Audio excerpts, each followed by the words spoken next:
Madame, mademoiselle, monsieur, bonsoir. Bienvenue à votre journal du 12 juin 2019. Voici les titres du journal.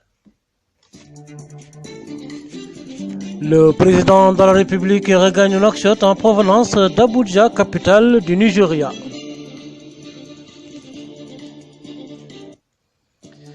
Le président de la République avait pris part à Malabo aux travaux de la table ronde des contributeurs au fonds fiduciaire de solidarité pour l'Afrique.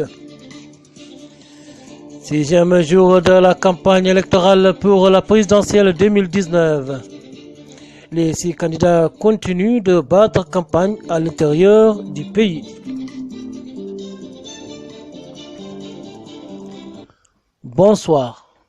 Avant de passer au développement du titre, ce communiqué du ministère de l'Éducation nationale et de la formation professionnelle qui porte à la connaissance des candidats au baccalauréat série sciences naturelles et lettres modernes pour la session ordinaire 2019 qu'il a été décidé d'organiser l'examen de la discipline des mathématiques le vendredi 14 juin à 8 h du matin. Je vous le disais en titre, le président de la République, son Excellence Mohamed Abdelaziz, a regagné Nouakchott ce soir en provenance d'Abuja, où il a assisté aux festivités marquant la journée de la démocratie au Nigeria. Le chef de l'État a été accueilli à l'aéroport international de Nouakchott Umtunsi par le Premier ministre Mohamed Salem Ould Béchir, des membres du gouvernement et d'autres personnalités de l'État.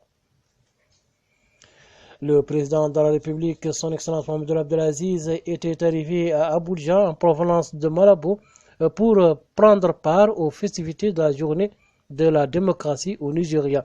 Cette journée de la démocratie est célébrée en souvenir de la première élection libre du pays le 12 juin 1993.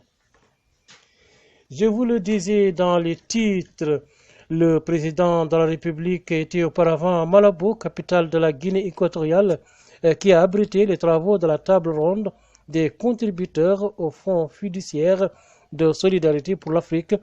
Son Excellence Mohamed Abdelaziz a saisi la turbine de cette table ronde pour appeler les amis et les partenaires de l'Afrique à contribuer fortement au fonds fiduciaire de solidarité pour l'Afrique.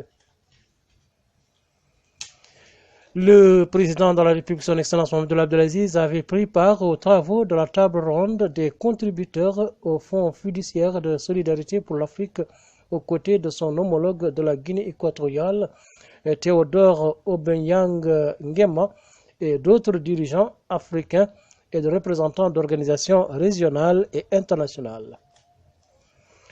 La mission de l'organisme arabe pour le théâtre, primé par le ministre de la Culture, de l'Artisanat et des Relations avec le Parlement, porte-parole du gouvernement, M. Sid Mohamed Ould Maham, a remis au secrétaire général de l'organisme, Saad Abdallah, et aux membres de la délégation des attestations de considération en reconnaissance de l'appui apporté par l'organisme arabe du théâtre en faveur du théâtre mauritanien. Le secrétaire général de l'organisme a, lui, loué la disposition manifestée par le ministre de la Culture de continuer d'œuvrer avec sérieux pour que le théâtre mauritanien retrouve la place qui lui revient au sein de l'organisme arabe du théâtre. Il a ajouté que la visite de sa mission en Mauritanie a pour but de s'informer de près sur les préparatifs en cours pour l'organisation de la 2e édition du Festival du théâtre mauritanien, précisant que la première édition de cette manifestation a été organisée par l'organisme arabe en collaboration avec le ministère de la Culture l'an dernier. Ouverture aujourd'hui à Nouakchott des travaux d'un atelier de validation de la 4e communication nationale sur les changements climatiques.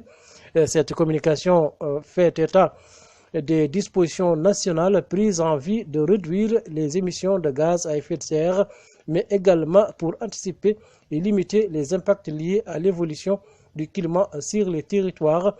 Participant à cette rencontre organisée par le ministère de l'Environnement et du Développement durable, les secteurs concernés et les organisations, la société civile et les partenaires techniques. Place maintenant à notre page consacrée aux élections présidentielles. Le candidat Mohamed ou le Cheikh Mohamed Ahmed ou le Cheikh El Ghazouani poursuit son périple à l'intérieur du pays. Il était l'hôte hier soir de la ville de Fdérik qu'il a rejoint en provenance de Néma, dans laquelle il a tenu un meeting consacré aux grands axes de son programme électoral. Le candidat à la magistrature suprême a promis, une fois élu, d'accorder un intérêt particulier au secteur agro-pastoral et de relier par 2 routes Néma Nbekit-Lahwash et Amourj à Adelbegro. Le candidat aux élections présidentielles de 2019, Sidi Mohamed Ould Boubacar Ould Boussalef, avait tenu hier soir un meeting dans la ville de Ouadnaga. Nous y reviendrons, bien entendu. Auparavant, il s'était adressé dans 2 meetings distincts aux électeurs de Boutilmit et de Ashurgit qu'il a appelé à voter en sa faveur pour réaliser le changement. Le candidat Biram Da Abeid, de passage à Attar, a animé un meeting centré sur les grands axes de son programme électoral. Il a indiqué au cours de ce meeting sa détermination à libérer le peuple mauritanien de toutes les mauvaises pratiques dont il a longtemps souffert. Et maintenant, avec notre envoyé spécial Cheikh Nasser Sadbou qui accompagne le candidat Mohamed Sidi Mawloud, nous allons découvrir les grandes lignes de son programme électoral et les engagements qu'il a fait aux habitants de la wilaya d'Enchiri lors de son meeting à Agdjouj. Le candidat Mohamed Lemine El Mourtej El Wavi se trouvait hier à Kifa, où il a animé un meeting au cours duquel il a affirmé que la jeunesse, l'enseignement et la santé constituent ses priorités. Enfin, le 6e et dernier candidat à l'élection présidentielle de 2019, Khan Hamidou Baba, se trouvait lui aussi dans la même ville, c'est-à-dire Kifa. Il s'est engagé devant les électeurs de l'Assaba, une fois investi de la confiance des Mauritaniens, de réaliser l'égalité et la justice. Il a aussi promis la construction d'universités à Keidi, Rosso et Zouarat. Pendant que les 6 candidats battent campagne à l'intérieur du pays, leur directoire mobilise quant à eux les électeurs pour voter en faveur de leurs candidats respectifs. C'est ainsi qu'ici à Nouakchott, des veillées électorales sont animées au niveau des 3 wilayas de la capitale.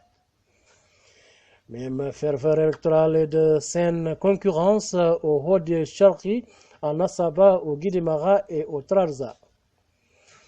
Dans le nord du pays, notamment à Attar, Nouadhibou et Zouarat, la campagne électorale connaît là aussi un rythme soutenu. Rien n'est ménagé pour les représentants des différents candidats pour mobiliser le maximum d'électeurs à adhérer au programme des postulats au fauteuil présidentiel. Enfin, au-delà de son rôle de superviseur direct du scrutin présidentiel prochain, la CENI compte par ailleurs sur une bonne couverture médiatique du vote ainsi qu'une implication active de la société civile. Aussi a-t-elle initié une formation permettant aux journalistes et aux activistes de la société civile d'acquérir les outils nécessaires au bon accomplissement de leur mission.